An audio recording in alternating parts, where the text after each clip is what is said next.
Добър ден! На 22 септември 2013 в 12:30 местно време, източно-атлантическо, се намираме в един боулинг център, а главната героиня Тони Рабишева става на 10 години днес, рожденичка. И сега с 20 на нейни приятелчета, българчета и чужденчета, ще празнуваме рождения ден, като децата се забавляват с боулинг. После ще има една много вкусна торта, дето е там скрита зад кемито. После ще я покажем.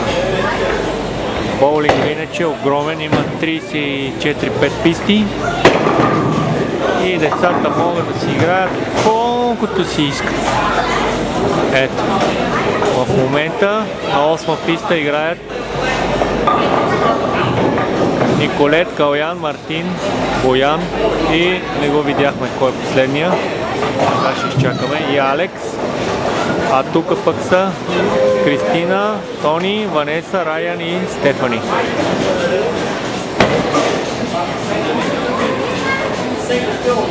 Оп, оп, оп, оп, оп, оп, оп. Айде, за малко.